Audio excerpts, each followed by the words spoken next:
Bueno, bienvenidos a todos y todas. Les agradezco su asistencia a este segundo webinar dentro del ciclo UFRO Sin Fronteras, organizado por la Dirección de Cooperación Internacional y por el Centro de Investigación sobre Desafíos Internacionales de la Universidad de la Frontera. Me presento, mi nombre es Lorena Bieli, yo soy directora de Cooperación Internacional y quisiera agradecer a nuestros invitados, nuestro invitado de hoy, el señor Quentin Weiler. Él es representante de la delegación de la Unión Europea en Chile y amablemente aceptó venir a este conversatorio sobre la pandemia y cómo ha sido enfrentada por parte de la Unión Europea, pero pensado desde nuestra perspectiva, desde Latinoamérica. Y en esta ocasión el moderador es el doctor Joan Ramos. Él es miembro del CIDI, del Centro de Investigación sobre Desafíos Internacionales.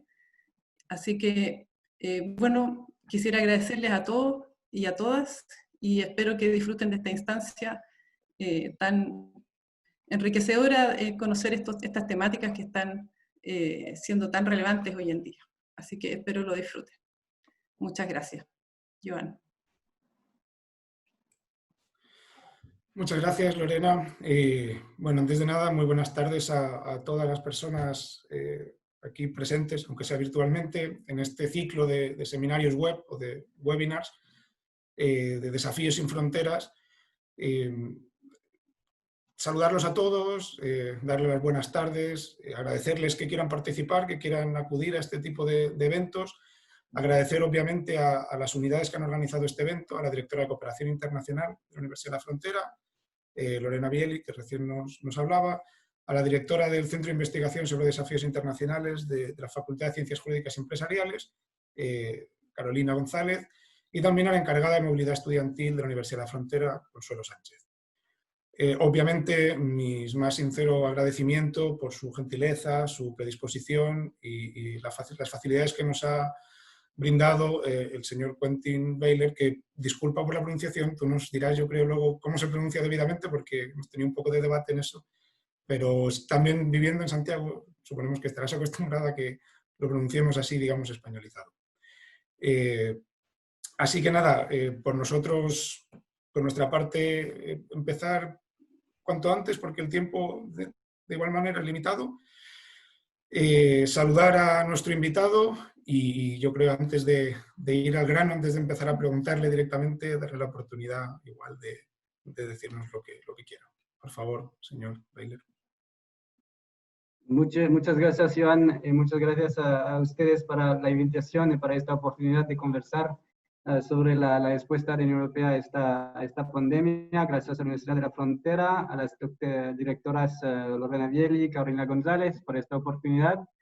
Soy efectivamente el encargado de negocios de la Unión Europea aquí en Chile. Yo estoy en Chile hace un año y mi nombre es Quentin. Quentin es un nombre francés, pero se puede decir Quentin o Quintin, no importa. No importa. Generalmente lo que digo es que es como Quentin Tarantino y me salvo la vida. Bueno, pero no, es un placer estar con ustedes, conversar sobre este tema tan relevante de la pandemia que nos afecta a todos, por supuesto, en todo el mundo. Y también yo quisiera comenzar quizás con una pequeña video que la Unión Europea había realizando hace un par de meses para demostrar el rol de la Unión Europea y de los Estados miembros aquí en Chile, especialmente en el contexto de la pandemia, que es otra vez una pandemia que nos afecta a todos, en donde tenemos una colaboración, incluso con un país, con Chile, con quien tenemos una fuerte relación. Entonces, si se puede, quería comenzar con esta video. Gracias.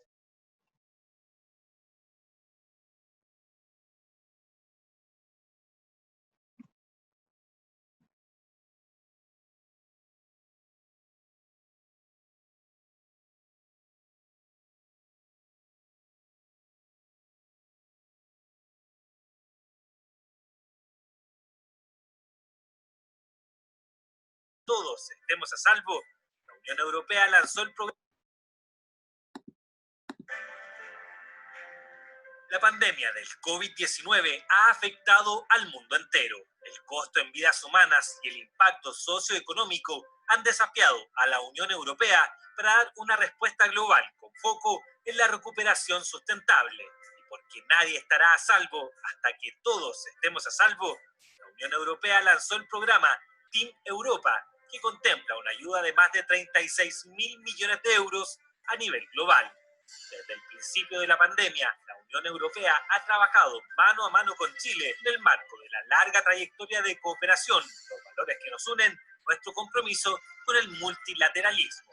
Juntos como equipo, la Unión Europea en Chile y los Estados miembros han apoyado los esfuerzos de los chilenos en amplias y diversas iniciativas como intercambio de experiencias con las autoridades de gobierno, en temas sanitarios, tecnológicos, seguridad y justicia, así como recuperación económica de los sectores más afectados. Gracias al compromiso de empresas europeas, hemos entregado material y equipamiento como suministros médicos, respiradores, kits para la detección del virus, generadores de respaldo para hospitales y vehículos municipales para asistir las necesidades de las comunidades locales. También hemos apoyado la cooperación científica, financiando en Chile investigaciones que avancen en la comprensión del virus y en el manejo clínico de los pacientes infectados. Además, hemos logrado recaudar 15.900 millones de euros en el marco de una campaña global impulsada por la presidenta de la Comisión Europea para desarrollar y garantizar el acceso equitativo a vacunas y tratamientos para el COVID-19. Con el sector privado hemos apoyado el desarrollo de buenas prácticas de empresas europeas, asegurando la protección de sus trabajadores y fomentando nuevos proyectos de inversión en Chile. En alianza con la sociedad civil y organismos internacionales, desarrollamos planes de asistencia para los más vulnerables, con alimentos y kits de protección, con el fin de contribuir a disminuir los efectos sociales, económicos y sanitarios del coronavirus. Apoyamos programas de prevención contra la violencia de género a fin de mitigar el impacto psicosocial y económico de la crisis sanitaria en las mujeres y prevenir situaciones violentas en espacios de confinamiento. Facilitamos y fortalecemos espacios de diálogo en torno al debate constitucional, especialmente en temáticas relevantes que emergieron con el COVID-19 y que afectan directamente los derechos de los chilenos. Finalmente, desde la Unión Europea estamos trabajando junto con el gobierno para identificar soluciones innovadoras en la recuperación post-pandemia. En el marco del Fondo para el Desarrollo en Transición, se lanzaron 2 proyectos pilotos para la recuperación de los sectores productivos de las regiones de Chile, la promoción del uso de energías renovables para contribuir así a la recuperación verde y la carbono neutralidad. El futuro tendrá que ser sustentable para las futuras generaciones también. En ese futuro, la cooperación internacional es importante porque juntos somos más fuertes. Team Europa, la Unión Europea y Chile, juntos enfrentando el COVID-19.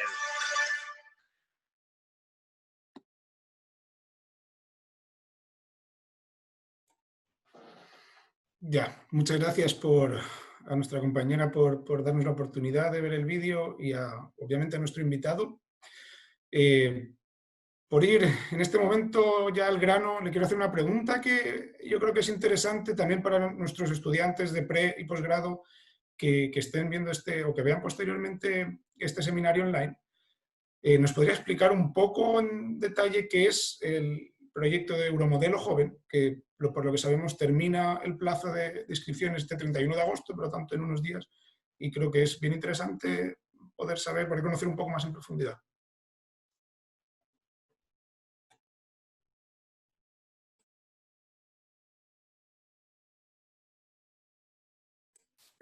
¿Me escucháis? Sí. Sí, efectivamente, Joan. Sí, eso es Euromodelo es un nuevo programa que estamos lanzando por la primera vez este año en Chile. Ya lo habíamos hecho en Colombia y en Argentina, y entonces la primera vez en Chile. Y yo creo que es una gran oportunidad para los jóvenes de Chile de acercarse un poco de la Unión Europea, en el sentido que este ejercicio permite participar en todo un proceso de capacitación sobre el ejercicio, pero también sobre las instituciones de la Unión Europea, la toma de decisión, la manera que se hace, y también ofrece la oportunidad a alrededor de 100 alumnos de participar en un ejercicio de simulación de una negociación de la Unión Europea para comprender mejor las dinámicas internas, ¿no?, de la Unión Europea, cómo se logra una negociación que puede ser muy complicado a veces. Y entonces este ejercicio permite vivir esta experiencia. Vamos a ver si podríamos organizar un evento presencial en diciembre con esta simulación. Si no, lo haremos de manera virtual. Y también quería mencionar que habría algunos precios para algunos alumnos, incluso la oportunidad de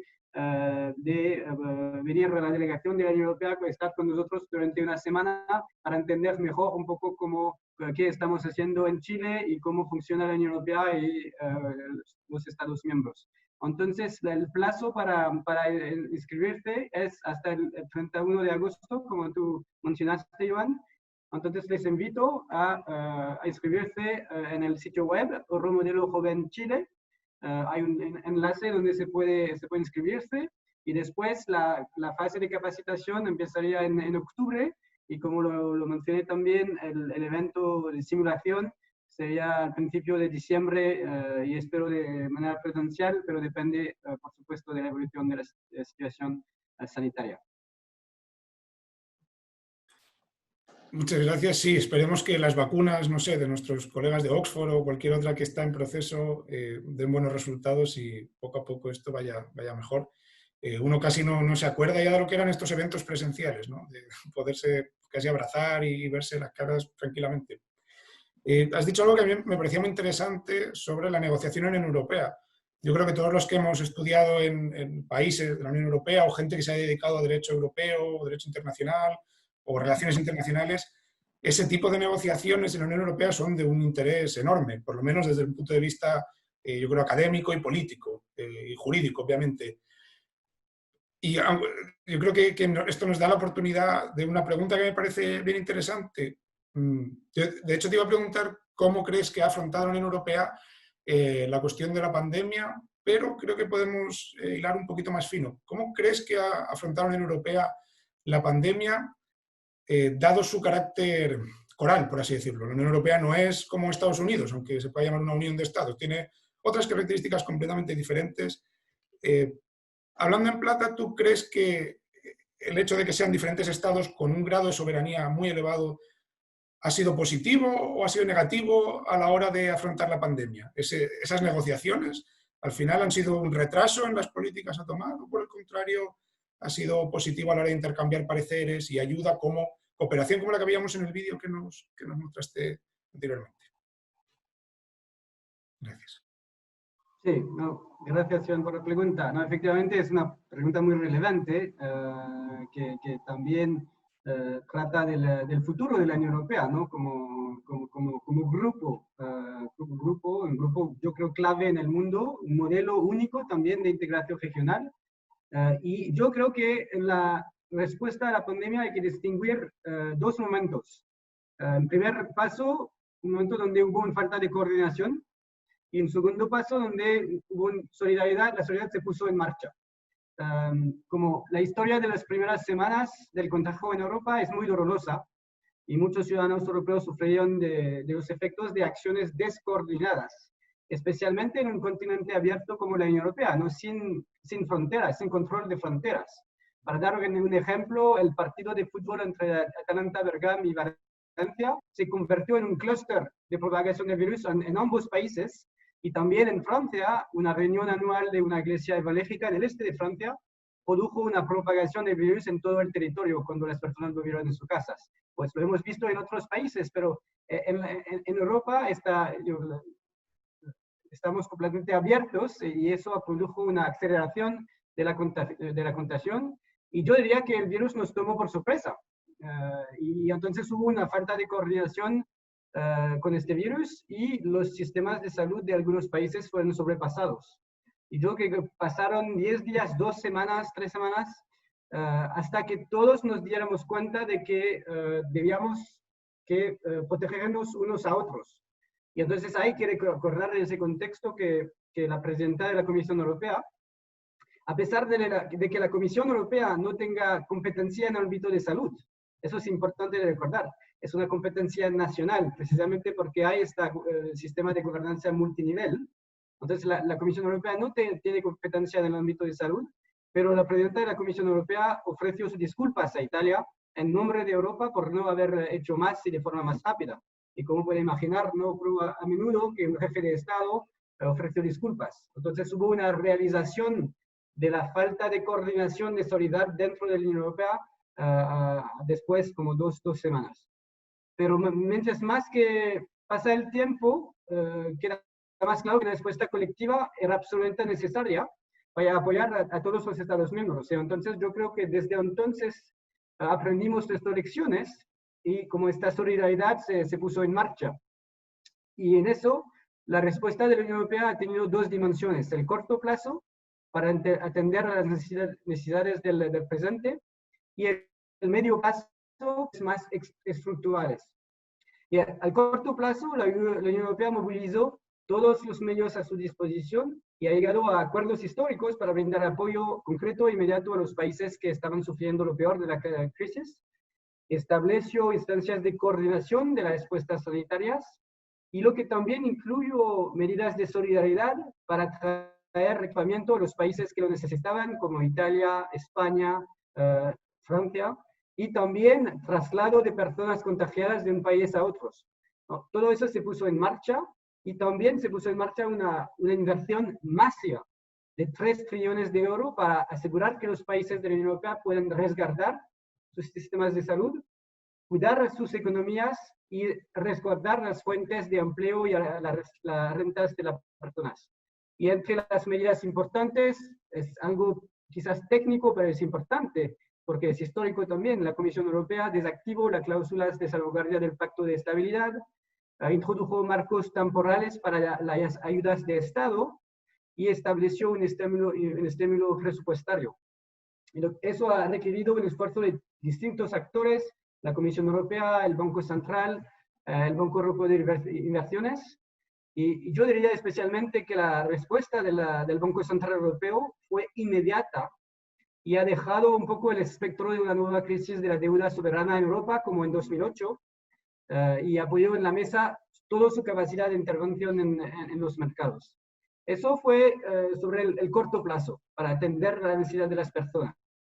Y a medio plazo, después de algunas semanas de discusión, de negociación, los Estados miembros han logrado en julio un acuerdo sobre un plan de recuperación equivalente a 5% del PIB europeo.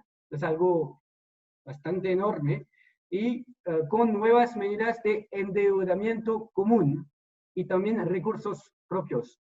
Yo voy a explicar tal vez después un poco más en detalle, pero eso es muy importante porque es histórico. Y la idea de este plan es construir un futuro como lo quisiéramos tener. Y aquí hay dos palabras claves, que es el digital y el ambiental, que deben ser las líneas conductores de los procesos de inversión que este plan intenta impulsar.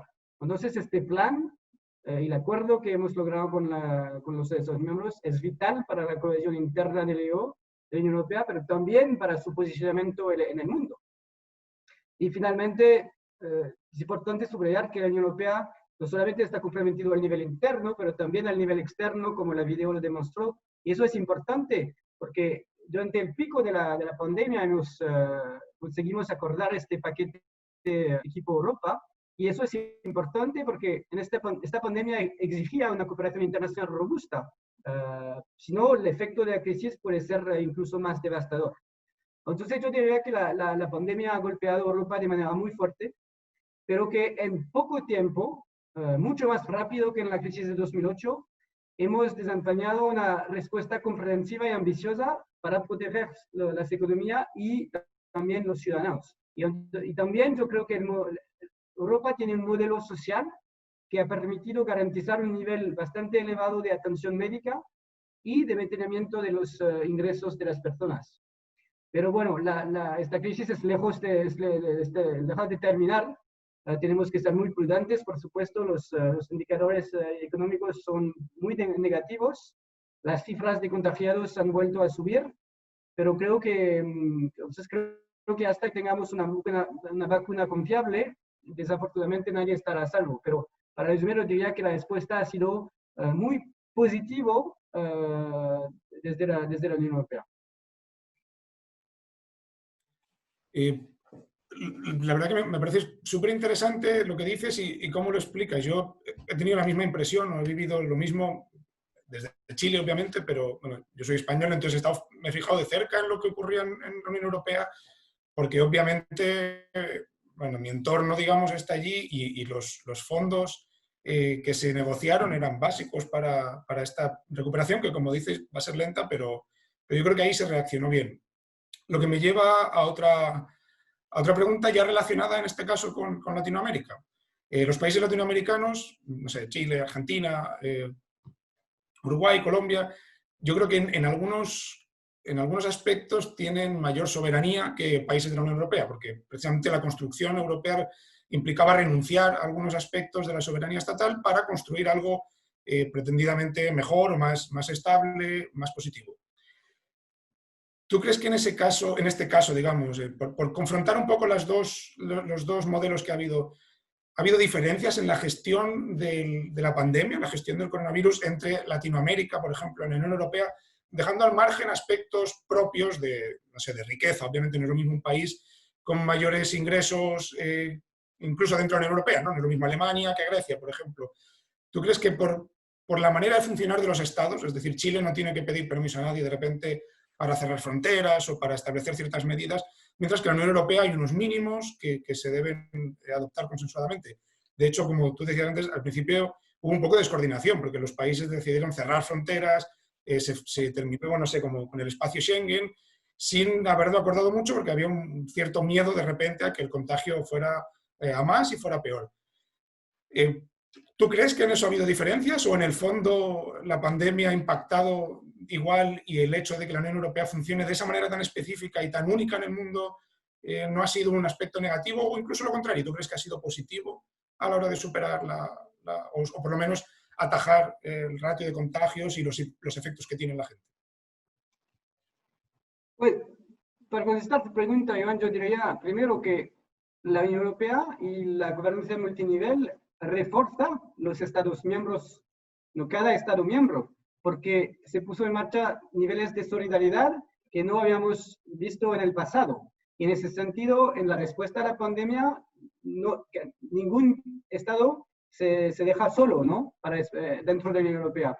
Y yo creo que es un señal muy importante que estamos más fuertes cuando cooperamos y que esta abandona de un grado de soberanía, lejos de quitar protagonismo a los estados soberanos, refuerza su capacidad de acción.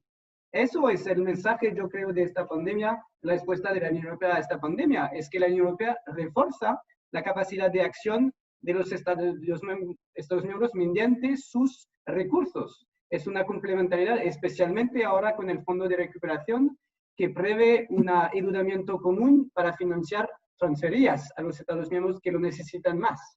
Entonces, yo creo que este nivel de protección es muy importante para ayudar a los países a enfrentar esta crisis.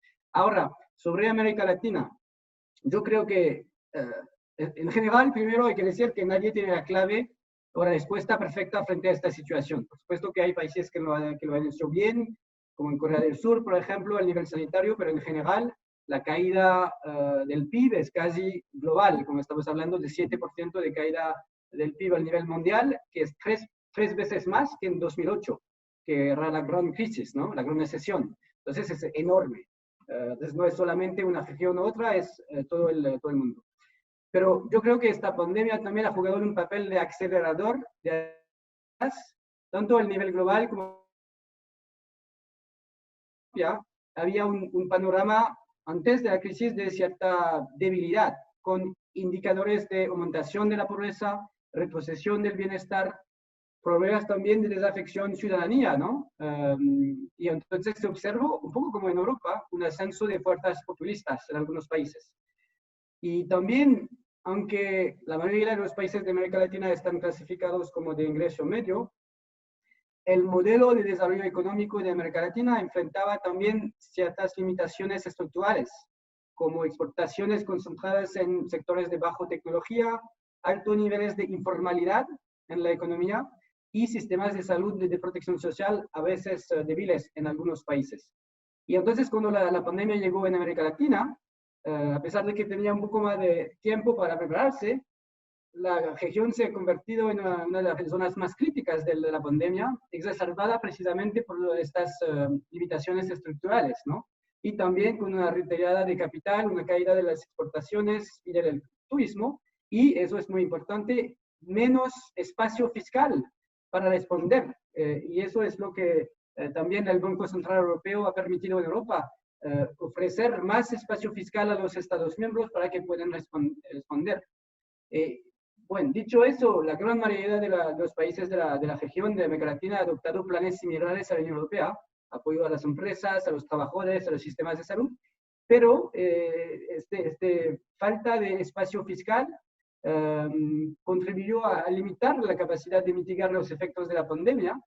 También la desigualdad de ingresos en los países y la tasa alta de trabajadores informales que no benefician de protección social implican que una gran parte de la población no recibió suficiente apoyo y ahora son vulnerables en riesgos de caer en la pobreza. Y también, por supuesto, que la caída del precio y el volumen del comercio de materias primeras ha tenido un impacto importante. Entonces, en ese contexto, yo creo que es muy importante a nivel internacional ayudar a los países en desarrollo y también a los países de media renta. Cuando vimos la lista de los países contagiados en el World Meter, podemos ver que no solamente son países en desarrollo, hay muchos países de media renta o de alta renta que están golpeados con este virus. Entonces, yo creo que no solo es una cuestión de solidaridad, esta cooperación es también una cuestión de interés bien entendido, precisamente porque es una crisis global y tenemos que proteger a las cadenas de valor, tenemos que proteger la sostenibilidad del sistema internacional de intercambio de importaciones y exportaciones, y en eso yo creo que es muy importante que la comunidad internacional pone en marcha cooperación internacional intensa, incluso en América Latina con los países más afectados. Muchas gracias. Decías algo que me parecía sumamente interesante para lo que hablamos.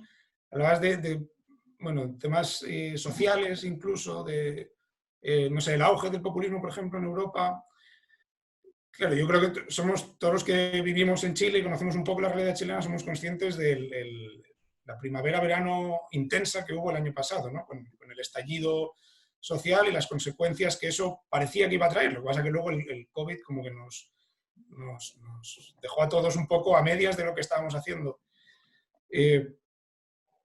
Tal vez no tenga tanta relación con Unión Europea, pero igual como alguien que conoce muy bien la realidad de como decías tú, una región organizada de manera tan especial como la Unión Europea, tan heterogénea, digamos, pero que conoce también la realidad chilena. ¿Tú crees que la pandemia y sus consecuencias de alguna manera se van a entremezclar o van a potenciar ese movimiento social que ya existía antes, que se desarrolló desde octubre, digamos, hasta enero más o menos? Y luego luego vino el verano y en marzo como que ya vino todo lo del COVID. ¿Tú crees que va a afectar o no tiene por qué? Es que la cuestión es que en algunos países, la mayoría yo creo, el COVID deja una crisis, lo decías tú antes, es una crisis y va a ser larga, obviamente. No es lo mismo en un estado sano económicamente, por así decirlo, y socialmente estable, que en un estado como Chile, por ejemplo, que venía de un movimiento popular pero político importante, que ha llevado hasta un plebiscito para saber si se modifica o no la Constitución. ¿Crees que esto va a afectar o no tiene por qué? Son dos procesos completamente separados. No, en el contrario, yo creo que no son dos procesos separados, en el contrario, yo creo que la pandemia otra vez ha jugado un papel de acelerador de algunas tendencias. Y en ese sentido, creo que es un punto de inflexión. No vamos a volver a una normalidad. Este concepto de retorno a normalidad, no lo creo. El mundo está cambiado completamente entonces las tendencias se aceleran, incluso las demandas sociales en todo en América Latina, en Chile como en Europa.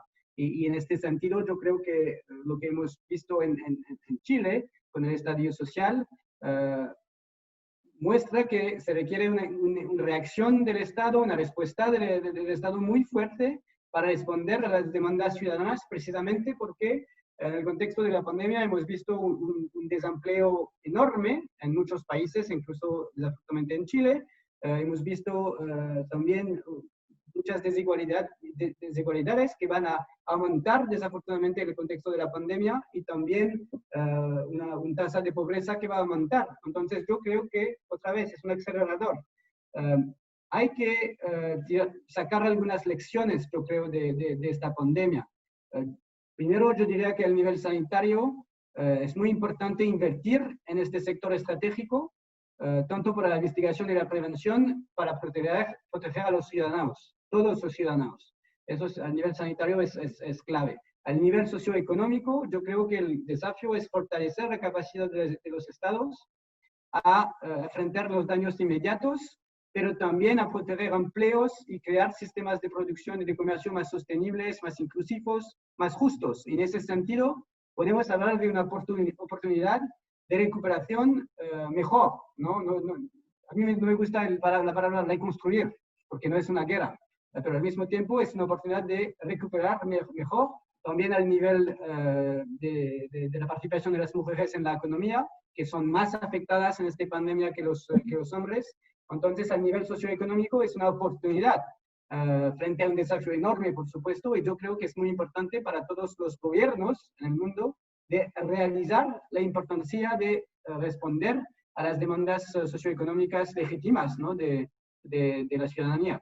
Y al nivel político, yo creo que también esta pandemia nos invita a reconfirmar el compromiso en valores como la democracia, los derechos humanos, la cooperación internacional, la lucha contra la desinformación. Eso parece evidente, pero no lo es, especialmente frente a una competencia internacional cada vez más fuerte. Yo creo que no es el momento de rechazar los valores fundamentales, en el contrario, hay que rechazar nuestros valores y también nuestras prioridades hacia una economía verde y una digitalización justa. Esos son los desafíos y yo creo que es importantísimo que las organizaciones internacionales, los estados, den cuenta de esta nueva realidad. Y en ese sentido, en Chile también, por supuesto, que todo el proceso que vamos con el estadio social requiere una respuesta del gobierno para atender a las demandas ciudadanas. Y en ese sentido, yo creo que demuestra una democracia muy vibrante. Por supuesto que ha sido un proceso complejo, pero es una democracia vibrante. El acuerdo del 15 de noviembre del año pasado para un plebiscito es un acuerdo muy importante y ahora tenemos una campaña, ojalá que no sea impactado por la pandemia y que ofrecerá oportunidad a los ciudadanos de elegir una opción para el futuro. Y yo creo que es muy importante esta oportunidad. Sí, yo estoy completamente de acuerdo y de hecho tanto a nivel político como a nivel académico, a quienes nos dedicamos, no sé, al estudio del derecho y del Estado, yo creo que lo había hablado alguna vez con mis estudiantes, en realidad no todos los días un pueblo, aunque no soy muy amigo de esa palabra, pero una sociedad se manifiesta, hace reclamaciones y eso termina en un plebiscito sobre una nueva constitución. O sea, eso es una posible ventana a un proceso constituyente que se ha dado en algunos casos, pero con mucha sangre de por medio, con cruentas batallas, en realidad, que hay un movimiento que logre de alguna manera institucionalizarse tanto como para plantear un plebiscito como el de Chile. A mí me parece igualmente, o sea, estoy totalmente de acuerdo contigo, que es súper interesante y a nivel de democracia es historia viva, yo creo, de este país, ¿no? de Chile, y un ejemplo incluso a mirar con curiosidad como mínimo. Yo mismo explicaba que bueno, no solo en España, pero yo obviamente viví más de cerca ese caso, el movimiento 15M, el movimiento Occupy Wall Street, todos estos movimientos fruto de la crisis de 2008 y los años posteriores no llegaron nunca a tanto. O sea, ninguno de esos países logró un plebiscito constitucional para decidir si había una nueva constitución o no. Es cierto que la realidad chilena y el origen de la constitución actual es diferente, pero aún así, yo creo que para nosotros, o españoles, o alemanes, o franceses, para los europeos, lo de cambiar la Constitución ha sido históricamente un drama muchas veces. Ha venido acompañado de peleas entre nosotros, cuando menos, ¿no? De guerras civiles, etc. Antes de pasar, porque igual está habiendo preguntas de los asistentes, solo te quiero preguntar una cosa más que queremos hablar muy brevemente sobre tu visión respecto al acuerdo de recuperación de la Unión Europea, me parece muy interesante también porque es una cantidad enorme de dinero. O sea, son muchísimos, miles de millones de... Yo intentaba traducir a veces a pesos chilenos y no soy capaz, porque son demasiados ceros para mí.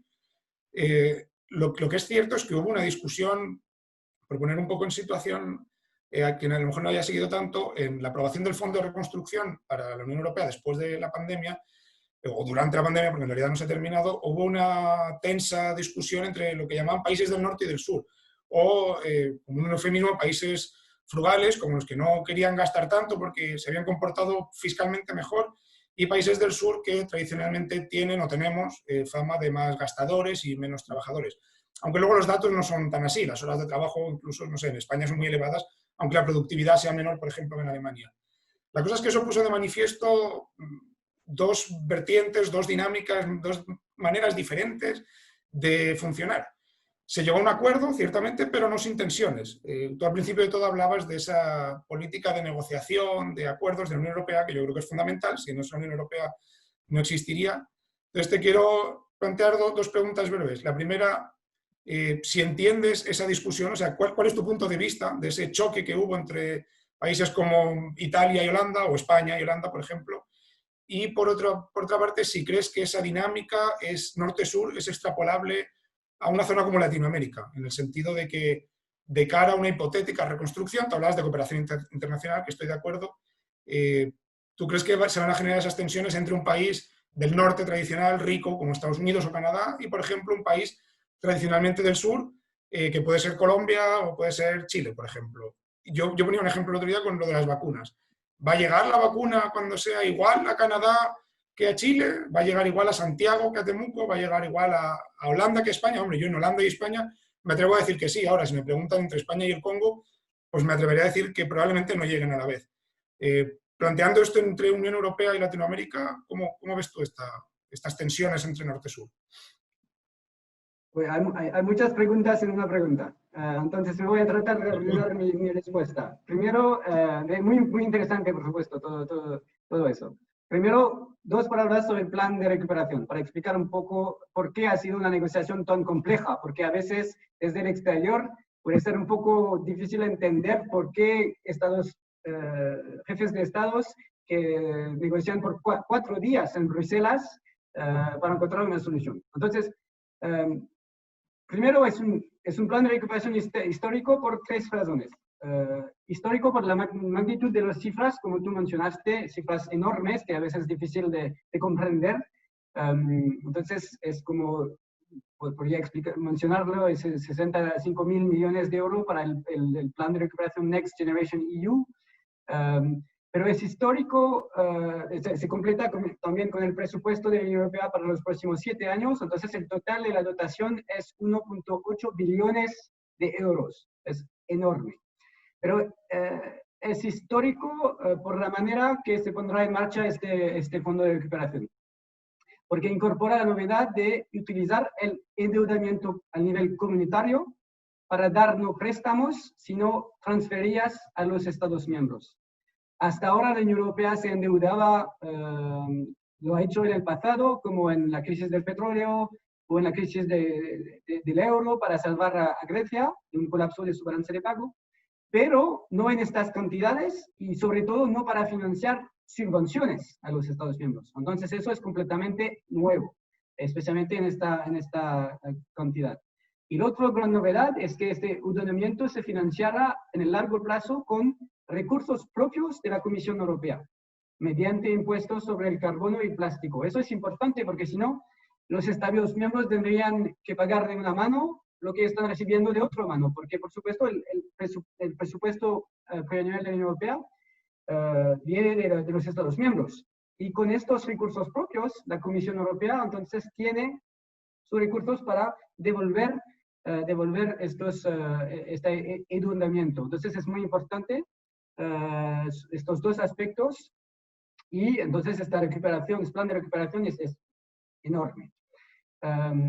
Al mismo tiempo, efectivamente, ha sido un proceso complejo para lograr este acuerdo, con efectivamente posiciones contradictorias entre algunos países, incluso este grupo de los frugales, como lo hemos llamado. Yo creo que es importante recordar que en la Unión Europea el diálogo es permanente y hay un equilibrio de poderes. Y en este sentido hay que reconocer que hay algunos países que tengan preocupaciones sobre el método comunitario, ¿no? Es decir, la manera de usar los recursos europeos o de transferir algunas competencias a nivel europeo. Y yo creo que este debate forma parte de la historia de la construcción europea, es completamente válido, ¿no? Completamente legitimado. Cada país tiene su propia realidad, tanto a nivel sanitario, económico y social.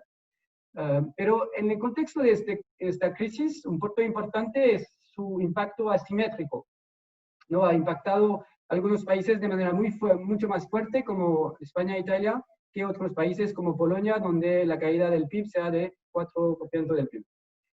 Pero era bastante claro desde el principio que esta crisis no era la culpa de algunos países versus otros. Al contrario de la crisis de 2008, donde existía esta idea de que algunos países eran responsables de mala gestión y entonces de la crisis financiera. Entonces, en el caso de la pandemia, creo que bastante rápidamente hubo un acuerdo sobre la necesidad de una respuesta conjunta para evitar más fragmentación dentro de la zona euro. Pero hubo muchas discusiones sobre la naturaleza de esta respuesta conjunta y especialmente en tres temas en la encima de la mesa: la magnitud de la respuesta, la gobernanza y el respecto del Estado de Derecho. Y entonces había que reconciliar posiciones separadas y especialmente con los siguientes elementos. Primero, para convencer especialmente a los países como frugales, digamos. Primero, la condicionalidad. La idea es no dar un cheque en blanco a los países que reciben apoyo de la Unión Europea. Entonces, una condicionalidad funcional orientado en fin. Entonces, la idea es vehicular el fondo de recuperación para afrontar los desafíos del futuro, el digital y la economía verde. También, para convencer a los países frugales, el modelo de gobernanza. Cada país tendría que desarrollar un plan de recuperación que va a ser monitorando por la Comisión Europea. Los estados tienen que demostrar que van a usar el dinero para financiar inversiones en la salud, en el medio ambiente, en el digital. Eso es importante. Y también el último punto que quiero destacar es que este endeudamiento común es transitorio, es agotado en el tiempo, ¿no? A veces hay personas que han hablado de un momento hamiltoniano, como la idea es que Hamilton lo hizo en los Estados Unidos, ¿no? Mutualizar la deuda de todas las ex-colonias para convertir en una deuda federal, y que fue un momento fundacional de la Federación Americana. No estamos haciendo eso, ¿no? En la Unión Europea. No estamos mutualizando las deudas preexistentes. Lo que estamos haciendo es ayudar a la emisión de deuda por una vez, para un fin específico, que es la recuperación, y de manera que no afecta a los niveles de endeudamiento de cada estado. Pero eso fue impensable antes de la pandemia, impensable. Y yo creo que hemos cruzado el Rubicón, hemos decidido, especialmente en un país como Alemania, ha realizado la importancia de una respuesta conjunta, también dado a la tasa de dependencia de cada país dentro de la Unión Europea. Si miramos a Alemania, las exportaciones de Alemania, 50% ven dentro del territorio de la Unión Europea. Entonces no tienen interés Alemania que un país vecino cree. Entonces, esta pandemia ha permitido una reacción europea y a pesar de diferencias de punto de vista, que es completamente normal en una unión de 27 países, yo creo que hubo una realización de la necesidad de una respuesta conjunta. Y eso es creo, algo muy importante en el contexto de la Unión Europea. Ahora, sobre la dinámica norte-sur. Pues no creo que podemos replicar la dinámica dentro de la Unión Europea al resto del mundo. Y no creo que especialmente ahora tenga sentido oponer el norte y el sur. Porque el mundo, en mi opinión, el mundo ha cambiado mucho y hemos visto la emergencia de grandes poderes en el sur también. Y más bien que una competencia norte-sur, yo creo que hay una competencia mundial, mucho más fuerte. Y por ejemplo, hemos visto durante la pandemia con una competencia estratégica sobre la disponibilidad de suministros como ventiladores, mascarillas, y eso fue menos entre el norte y el sur que entre cada país casi. ¿no? Ha sido una situación muy rara. Entonces, yo creo que más bien que la oposición norte-sur otra vez, es importante como destacar la importancia de la cooperación regional dentro de una región y horizontal. Entonces, entre países e entre regiones. Y en ese sentido, yo creo que hay que reconocer el trabajo de algunos países de América Latina, como México o como Chile, en el marco de Prosur, para reconstruir o establecer espacios de coordinación y de concertación, incluso en el ámbito de la ciencia y tecnología y la salud, especialmente con esta iniciativa de México y de Argentina para facilitar el acceso de la vacuna a todos los países de la región. Y en ese sentido, tener una vacuna confiable efectivamente será clave para salir de esta crisis, y es la posición de la Unión Europea. Debemos tratar la vacuna como un bien público mundial, precisamente para evitar esta competencia muy fuerte que hemos visto durante la pandemia. Y entonces la Unión Europea jugó un papel de convocante para una grande movilización de fondos a nivel mundial, lo hemos visto en la video, para recaudar 15.000 millones de euros precisamente para la financiación de la vacuna. Y también, quería mencionar también que la Unión Europea también está firmando acuerdos con empresas farmacéuticas para tener vacunas, y con un compromiso de compartirlo, no solamente dentro de la Unión Europea, pero también con países que lo necesitan. Entonces yo creo que el desafío en los próximos meses será asegurar que hay una cooperación internacional en la disponibilidad de una vacuna, para evitar una competencia norte-sur o una competencia norte-norte, ¿no? Tener una vacuna será la clave, y yo creo que es importante otra vez asegurar que hay una coordinación muy fuerte en eso. Voy a mover un poco porque tengo el sol en mi cabeza, en mi cara.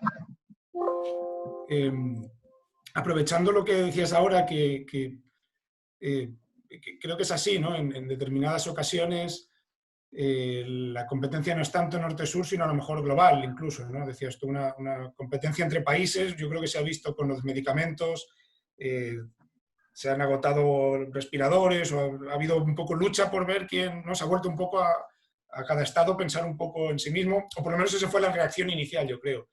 Aprovechando esto, como nos queda muy poco tiempo, paso a plantearte dos preguntas que planteaban los y las asistentes de este seminario, y una que en realidad es la segunda, pero es que nos va muy bien con lo que justo estábamos hablando.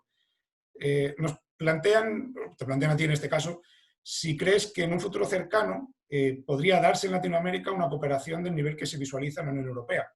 Que me parece una pregunta interesante, sobre todo porque en realidad las diferencias culturales entre países de la Unión Europea son bastante más amplias que pueden ser entre países latinoamericanos, que como mínimo comparten un idioma y una cultura, una historia más o menos común, bastante más allá de la historia de Europa, que ha sido una historia de mucho conflicto en realidad. O sea, precisamente yo creo que la Unión Europea, una de las cosas que quiso poner sobre la mesa es ya, vayamos a terminar con este conflicto eterno. ¿Tú crees que sería posible en Latinoamérica algo similar a medio o corto plazo? Pues, la respuesta corta es que lo deseamos desde la Unión Europea, ¿no? Porque por supuesto que estamos un ejemplo yo creo, de integración regional exitosa, ¿no? Y entonces estamos completamente en favor de replicación de este modelo, y estamos trabajando en eso precisamente con algunos grupos regionales como la Alianza del Pacífico, como Prosur, como CELAC. Entonces hay un compromiso de esta parte de apoyar los esfuerzos de fortalecer la coordinación regional, precisamente porque pensamos, como lo mencioné anteriormente, pensamos que estamos más fuertes juntos, y yo creo que la Unión Europea es un ejemplo. A pesar de, por supuesto, una situación económica difícil, estamos enfrentando esta crisis juntos. Entonces hay distintas iniciativas en América Latina. Al mismo tiempo hay que reconocer que hay una fragmentación en el continente en los últimos años, incluso dado el caso de Venezuela y de Nicaragua. Entonces ha sido complejo fortalecer los espacios de coordinación regional, pero tenemos buen ejemplo con la Alianza del Pacífico, que está desempeñando un rol importante, incluso en el contexto de la respuesta a la pandemia, con actividades muy puntuales, pero que se enfoque en la respuesta a la pandemia, especialmente, por ejemplo, apoyo a las empresas, el sector del turismo, y nosotros mismos, como Unión Europea, estamos apoyando estos esfuerzos. Entonces, yo diría que en el corto plazo puede ser un poco difícil, desafortunadamente en América Latina, dado a la fragmentación que existe, pero yo pienso que es muy importante que la ciudadanía y los estados realicen la importancia de hacer más a nivel regional, precisamente para enfrentar estos desafíos. Y yo diría especialmente en un contexto otra vez de competencia mundial muy fuerte. Es importante coordinarte con tus vecinos, que muy a menudo son los socios comerciales y políticos más importantes. Y entonces es muy importante establecer estos espacios de coordinación y de cooperación. Entonces hay que desear que sea posible en el continente, pero en corto plazo tengo que decir que podría ser un poco difícil dado la fragmentación política entre algunos países. Y ya por terminar, la última pregunta, que además nos va a servir también para conocer un poco más qué hacen exactamente ustedes, porque tenemos la suerte de tenerte aquí, igual nos puedes explicar. La pregunta que plantean es, para la delegación de la Unión Europea en Chile, dado que, al menos a priori, digamos, las competencias en política exterior las sigue manteniendo cada Estado, Alemania, Francia, España, Italia, ¿cuál es el ámbito competencial exacto y las funciones principales de esta delegación de la Unión Europea, en este caso en Chile, que es lo que nos interesa a nosotros? Sí, pues hay que, para contestar a esta pregunta, hay que destacar que desde 2011 tenemos un servicio diplomático de la Unión Europea, como tenemos una Consellería Europea, y tenemos embajadores de la Unión Europea en cada país, casi cada país del mundo, en 142 países del mundo, y entonces jugamos un papel de representación de la Unión Europea. Tenemos el derecho de hablar en nombre de los países de la Unión Europea, y entonces tenemos que negociar, por supuesto, las posiciones sobre los grandes desafíos, pero podemos hablar en nombre de la Unión Europea. Entonces hay un trabajo de representación del posicionamiento de la Unión Europea en el mundo, ¿no? Sobre asuntos exteriores, pero no solamente. Tenemos competencia, por ejemplo, en el comercio, en el cambio climático, en la cooperación al desarrollo, en la ciencia tecnológica. Entonces, tenemos muchas competencias y tenemos un labor en Chile y en otros países de desarrollar las relaciones bilaterales. Por ejemplo, tenemos un acuerdo de asociación entre la Unión Europea y Chile. Y ahora estamos negociando la modernización de este acuerdo con nuevos ámbitos de cooperación. No solamente el comercio y el diálogo político, pero también la ciberseguridad, derechos humanos, género, protección de datos. Entonces, al nivel europeo, tenemos al final del día bastante competencia y tenemos la posibilidad entonces de desarrollar algunos caminos de cooperación con países como Chile, incluso en el contexto de esta pandemia, ¿no? Cómo recuperar en el contexto de la pandemia, nosotros a nivel europeo podemos traer la mirada horizontal de todos los países. Podemos traer una ciencia técnica en estos ámbitos. Al nivel de cambio climático también tenemos muchos programas de cooperación para enfrentar juntos los desafíos del cambio climático y lograr los objetivos del Acuerdo de París. También a un trabajo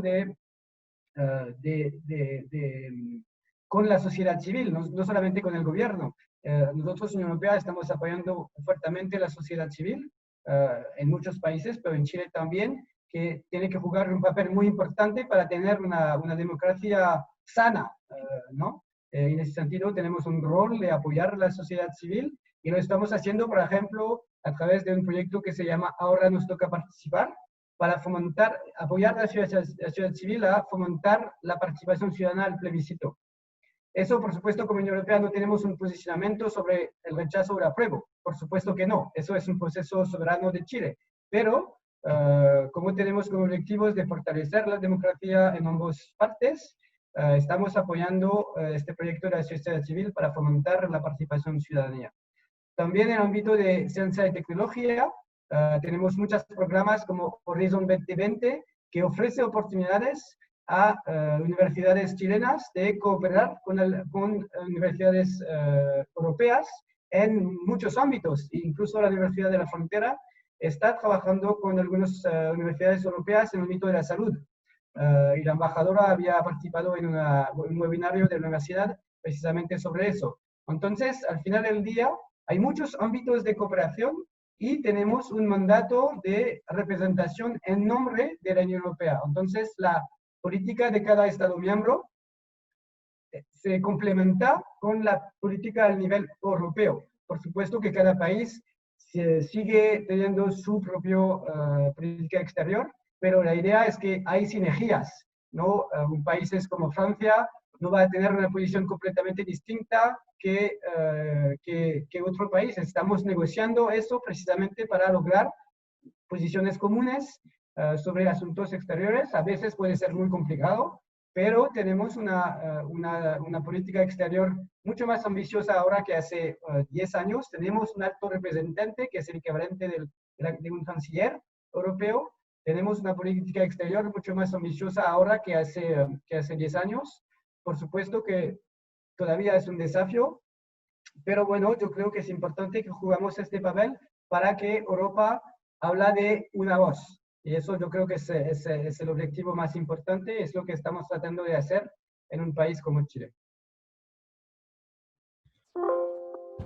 Muchísimas gracias. Iba a decir que terminábamos con puntualidad británica, pero según mi reloj nos pasamos un minutito, pero bueno, yo creo que la verdad que muy bien. Muchas gracias por todas las respuestas, muchas gracias por los comentarios de los asistentes. Nos comprometimos con una hora y la verdad que vamos a tener que ir dejándolo aquí. Obviamente, muchas gracias al señor, perdón por la pronunciación, Quentin Weiler o Weiler, ¿cómo se llama?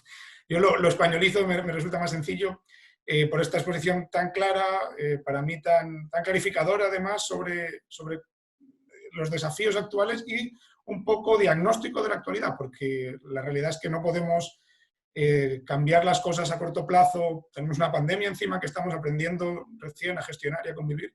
Pero bueno, yo creo que un diagnóstico acertado y muy interesante para nosotros de esos puntos de unión que yo desconocía además entre Latinoamérica, en este caso Chile, y la Unión Europea. Así que muchas gracias, obviamente, a ti, muchas gracias a todos los presentes y a todos los que lo han hecho posible, y por nuestra parte lo dejamos aquí. Están todos invitados a las siguientes actividades que hagamos desde el CIDI. Un saludo a todos. Muchas gracias, Joan, y muchas gracias por esta oportunidad otra vez a la Universidad de la Frontera, a las directoras. Espero que ha sido interesante para ustedes y otra vez les invito a participar al Euromodelo. De todos modos estamos aquí, la delegación de la Unión Europea en Chile, precisamente para fomentar este diálogo con distintos actores, incluso las universidades. Y entonces es muy importante estas oportunidades de diálogo, entonces muchas gracias por esta oportunidad. Muchas gracias. Y buena suerte con los cursos virtuales. Muchas gracias. Muchas gracias, Quentin. Muy interesante. Gracias, Joan. Gracias a ustedes.